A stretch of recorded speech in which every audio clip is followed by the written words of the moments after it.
of class of 2025, and we're both bioenvironmental science majors. Now, going into the roadmap, we're just going to first talk about the history and origins of coffee, the production techniques, the risks and consequences of certain unsustainable practices and sustainable solutions, and then we're going to end it with some trivia and questions. All right, going into it, coffee comes from Africa, actually, specifically Ethiopia. Records have shown that an Ethiopian goat herder named Kaldi first made records of the coffee when he observed his herd munching on the little shrubs and becoming more energized. His report kind of like started the whole coffee discovery. And today, coffee can be found in over 80 tropical forests around the world. Some of those countries include Latin America, Asia, and Africa. And in all these countries, they incorporate coffee production into their respective economies, and it's an important resource. Now, there are some techniques involved in coffee production. One of those is called a monoculture. So basically, as you can see in the little example below, monoculture just means it's the same type of crop. So it's low in biodiversity, but it's used commonly. And then on the opposite end, there's polycultures. So that's kind of like the opposite. So as you can see in the other example, there's diversity. So what a lot of times happens with coffee production is they use different types of trees to shade the coffee plant, and that creates a microenvironment that helps it with taste and quality. Now there's monocultures and polycultures that can do this. Now going over to the next slide, there are different methods in producing the coffee. So like I said before, some people, they plant the coffee and then they shade it using the trees. But that's not always the case. Some people produce it unshaded where they don't use the trees, and some of it is shaded. And that's mainly the two types of monocultures. Now for polycultures, you can see it's mostly shaded, and depending on like how it's used, it can decrease the biodiversity, as you can see from A, B, and C. But overall, polycultures are still a better option than monocultures because monocultures can have some unintended consequences. Going into those unintended consequences of monocultures, the first one is the susceptibility to pests. So when you're creating a large amount of the same crop, it attracts more pests and lowers productivity, which makes it harder for the farmers. And since those farmers don't want those pests, they use more pesticides, which the pests not only hurt the farmers, but using pesticides and hurts the environment. So it's not ideal in any case. And the last thing is coffee rust, which is diseases. So when you have monocultures and you have a low amount of diversity, at least they're susceptible to diseases. Coffee rust in 2013, it caused 374,000 lost jobs and 500 million US dollars in lost crops. So it's a serious thing when monocultures are used and sustainability isn't maintained. So pivoting, our code word is espresso. And while you're writing that down, I'm going to transition into my partner, Jillian.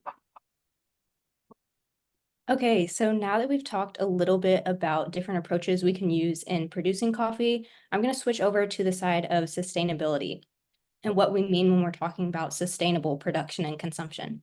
So when we're talking about sustainability, we're talking about the three pillars, and the three pillars are social, economic, and environmental. Socially, we're talking about respecting and upholding cultural values and traditions of the local cultures that are producing the coffee.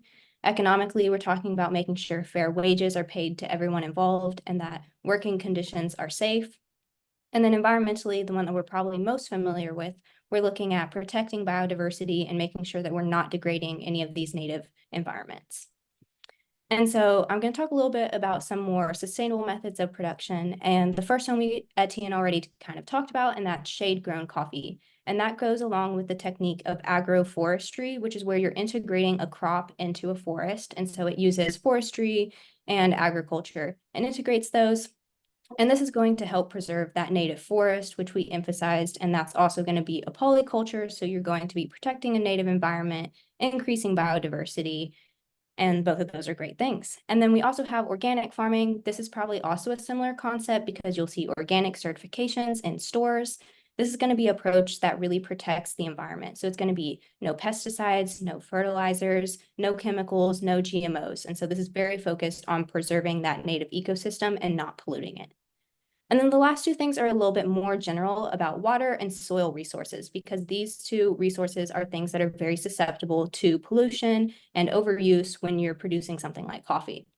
So when we're talking about water management, we can look at things like rainwater recycling, vegetation strips, and drip irrigation. Rainwater recycling is capturing rainwater to be used in a time where maybe you're in a drought. Vegetation strips are planted along a water body, and it's plants that are able to capture sediments or pollutants before they make it in the water. And then drip irrigation is a very specialized way of watering your crops to decrease any evaporation. And then soil management, we have terracing, cover cropping, and composting. Terracing is when you're going to take a hilly area and you're going to kind of create a step stool, and it's going to it'll look like that, and it'll slow the flow of water, and this decreases erosion. Cover cropping is also a way to decrease erosion. It's planting crops to help decrease the amount of wind that's blowing through your primary crop, and it'll also help hold nutrients in the soil. And then composting is just a way to increase the organic matter in your soil and make it more full of nutrients. And so now I'm going to switch to you as a consumer and what you can do. And the number one thing that you can do to be a more sustainable consumer is to be aware of coffee certification. And so coffee certification is just a way for you to know whether or not a company is upholding different sustainability values.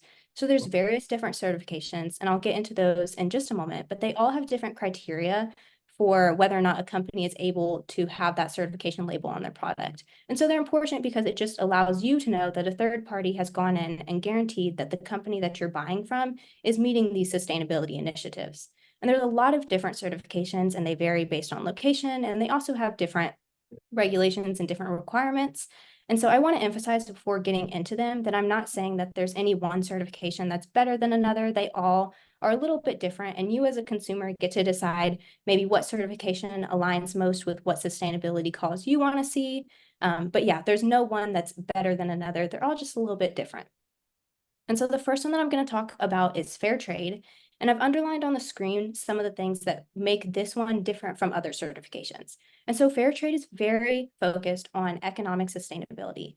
And so what's unique about them is that they are going to track the entire chain of production. So they're going to look at producers, importers, and make sure that these sustainability goals are being upheld at every step of that production and transport. They're also going to have guaranteed price floors, which is really important because this means that the producer knows how much money they're guaranteed to make from their crop. And so they're more willing to produce it if they know that they're going to be able to get a fair and livable wage from their crop. And then also fair trade has long-term trade contracts. And this once again is going to be a guarantee to that producer that this is a worthwhile crop to invest in, and that it's going to be something that they can use to provide for themselves and their family. And then I touched on USDA organic a little bit ago, and organic is something that you'll see in multiple different countries, but this is ours. And so organic is going to be very focused on environmental sustainability. And as I said before, it means no herbicides, fungicides, or pesticides, and no GMOs or chemically treated plants. And as you can see, it doesn't have any of those economic sustainability initiatives like fair trade did. So the price is going to vary with the market, and there's nothing like long-term contracts or anything like that. The next one's another environmental sustainability focused one, and that's bird and shade friendly. And this is going to be focused on conserving your trees and your plant diversity in order to promote bird diversity. And so it actually requires organic certification. So these two kind of go together. And then there's going to be standards for the shade cover and the structure of your forest, because those things are going to impact the type of birds that are able to live in the native environment. And once again, it doesn't have those economic requirements that something like fair trade would. And then the last one that you might see is Rainforest Alliance, or OOTS. You might have seen OOTS in the past, but recently these two have merged. And so you're now only going to be seeing that Rainforest Alliance certification. And this one I like to think of as the most broad one. It has the least specific requirements, and it's more about just overall protection of the ecosystem and the wildlife, and it's about just integrating more sustainability in the crop and waste management. And so some overall tips about sustainable consumption is that you have the ability to vote with your dollar. So as I said before, look for those certification labels and find the ones that really resonate with you and what you want to see out of this industry, and choose to buy coffee that has the certifications that you want to support. And then also research companies that you're purchasing coffee from. That way you know what their sustainability goals are and what they're doing to protect the environment and the social and economic values of the people who are producing it. And then also support your local businesses. And along with that, try and bring your own reusable cups. That's a really easy way to just decrease your use of plastic. But, I know we all sometimes go out and don't have a reusable cup. So something that you can do is when you get that plastic cup, bring it home with you, wash it out and recycle it yourself. That's just an easy way to help reduce the amount of plastic that you're throwing away. And then I want to finish by talking about single-use coffee pods, because I know those are so popular and so many of us use it. And they're not going to be the most sustainable choice. Using an instant coffee or a drip espresso machine is going to be more sustainable, but I'm not telling you that you need to throw away your single-use coffee pod machine. But I think it is worthwhile for you to look into maybe recycling those. So brands like Nespresso have their own company recycling program, and something like Keurig, I know you're able to rinse out the pod and recycle it yourself. So just looking into ways to make it more sustainable, even if you are using those single-use coffee pods. And so that's about all that we have today about sustainable production and consumption, but we're going to have a little trivia. And so in this trivia, we are going to ask you whether or not you think a brand is fair trade certified. And you're going to use, there should be little icons at the, I think, bottom of your screen that have a thumbs up and a thumbs down. And so you're going to give us a thumbs up if you think it's fair trade and a thumbs down if you do not think it's fair trade. And we have been told that once you press a thumbs up or a thumbs down, it will stay on your screen. And so if you want to change from a thumbs up to a thumbs down, you'll have to deselect the thumbs up and then select the thumbs down. So we'll play around with that and see how that works. So we'll go ahead and go to the first one. Do you think Nespresso is fair trade certified? Thumbs up or thumbs down?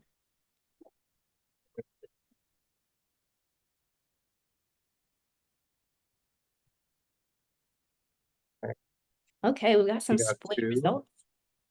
mostly Yes. thumbs up. Yeah. Oh wait, no, I see a Okay. thumbs down. Pretty split. So Nespresso is actually a fair trade certified company, and you can find all this information on the Fair Trade website, and it'll show you what is and isn't fair trade.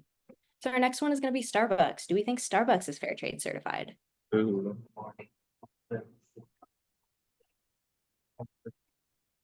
Okay, 2 thumbs up, 1 up. Yeah, there's a lot of thumbs up. So everyone who said a thumbs up, you're right. Starbucks is a fair trade certified company. Our next one is Dunkin'. Is Dunkin' fair trade certified?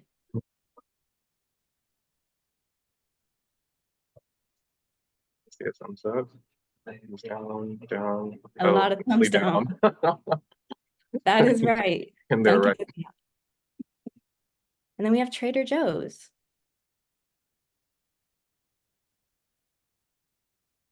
Okay, thumbs up mostly. We got some thumbs down too. Another split Yeah. result. And this one is fair trade certified. And then we have one last one, the popular favorite, Dutch Bros. Is Dutch Bros fair trade certified? Ooh, thumbs down. Oh no, I see mostly thumbs down. A lot of thumbs down, and that is correct. Unfortunately, it is not fair trade certified. And so thanks for participating in our trivia. Hopefully that was fun. Here are our references for this presentation, and we're going to go ahead and open it up for any questions. You can either unmute or put it in the chat.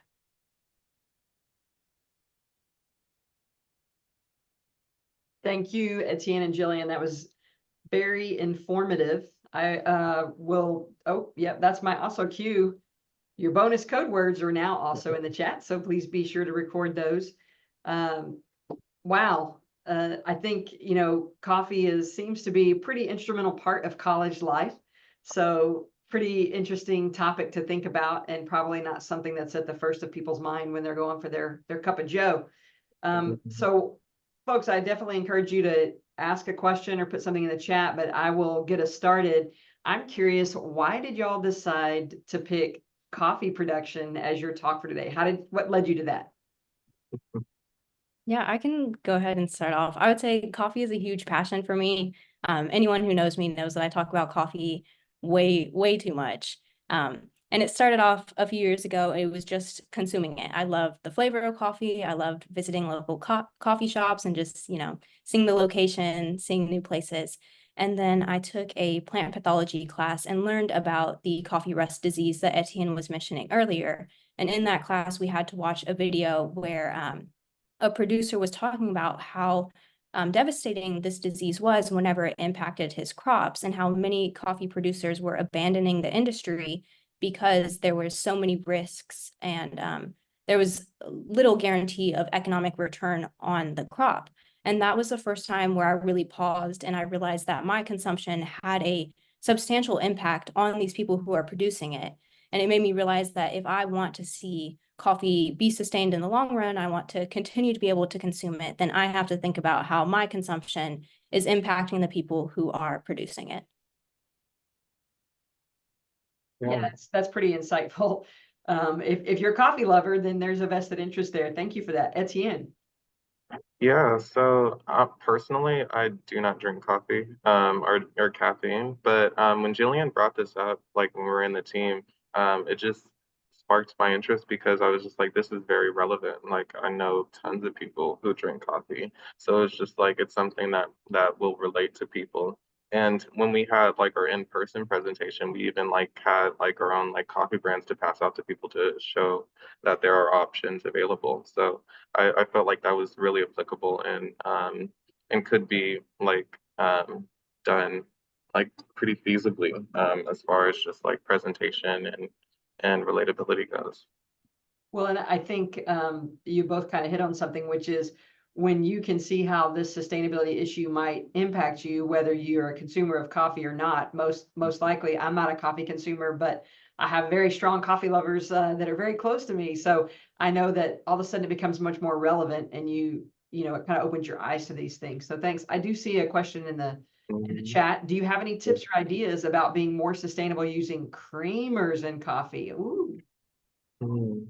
This is a good question. I'll answer this because I know Etienne doesn't drink coffee, so I might have a little bit more experience using creamers. I would say the two things that I think about is sometimes I'll try and look for creamers that are made out of a milk alternative, because that's going to be a little bit more environmentally sustainable. So you can look for oat milk based creamers and things of that sort. And then also, if you are somebody who prefers a traditional milk, I know brands like Chobani, the creamer box is made out of a recyclable material, so you're able to rinse those out and recycle them. So that would be a better option if you're using a dairy creamer than like the traditional plastic bottles, because I'm not sure if those are recyclable. So that's what I'd say about that one.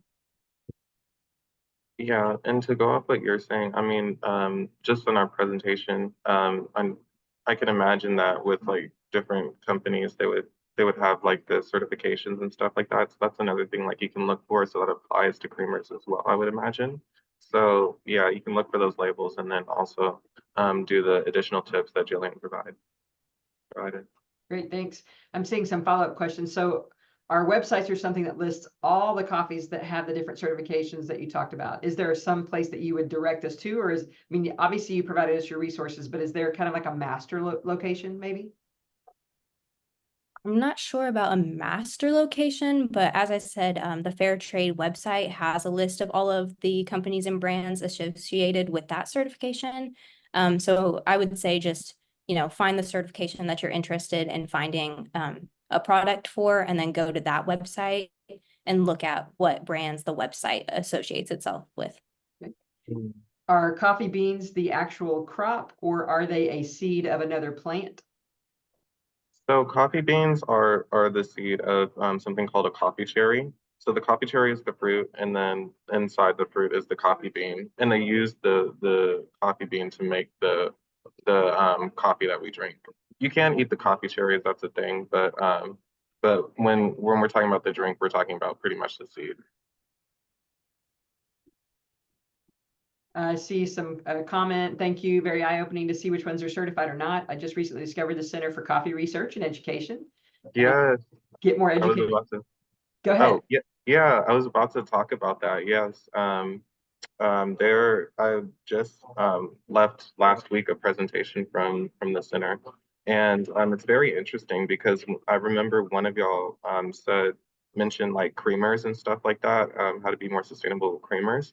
One of the eye-opening experiences from that presentation is that coffee has naturally is sweet, like naturally. Usually it's not supposed to be bitter, actually. It's just the way it's produced is not very well quality. But if you get a quality like coffee, then it can have like different tastes to it. I know at the center they do tours and they pass out samples. So I would suggest going there and kind of seeing how different coffees can taste because depending on what coffee you get, you may not need creamer, and that would help. Very interesting indeed. Final question for you all. How does this apply to your major? Yeah, so as I mentioned before, the reason I got into this was because of a plant pathology class. And so for anyone who doesn't know, bioenvironmental science is under the Department of Plant Pathology and Microbiology. So I know for me specifically, I chose this major because of my interest in plant pathology. And so diseases that affect coffee, like coffee rust, would be something that I would be working with, diagnosing or trying to find a solution for if I continue in the plant pathology field. Yeah, like Jillian said, I mean, my interest mainly comes from like the pathology side of it, just learning what monocultures and polycultures are, and learning how different techniques can make plants more susceptible or even more resistant, depending on the microenvironment there. So that's kind of like how it relates to coffee production, because even though you can't see it, there's a lot of like microbiome. I mentioned a microenvironment involved. That involves like microbes and microorganisms. So that's how it relates to me personally, because I do like microbiology and I know that has an effect on agriculture.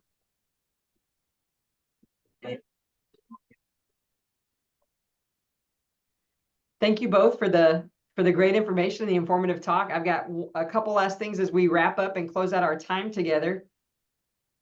You all are seeing my screen? Making sure. Okay, very good. We talked about the internship, but what's the next opportunity? Well, you can join us again on Friday at 10 a.m. And it's really, I hadn't thought about the tie-in, but it's what about veganism? So some of the discussion about creamers and dairy, you could learn a little bit more perhaps about options when you come to the talk. We hope that you will join us again. And I will also plug not only the talk to get more code words on Friday and a great another 25-minute session, but also on April 17th, next Wednesday, a week from Wednesday, we'll be out at Rudder Plaza from 10 to 1, giving out our kind of famous Beat the Hell Out of Climate Change t-shirts. And if you get there around 11 o'clock, you'll get to get a photo with Rev. So with that, we appreciate your time today. Thanks. Hope you get a chance to go out and maybe catch a glimpse of the eclipse. We'll see if what the clouds are doing for us. Maybe that Aggieland force field will come into effect and just give you a little bit of a glimpse, or at least we'll get to feel it be dark. But appreciate you, and we'll see you next time. Bye.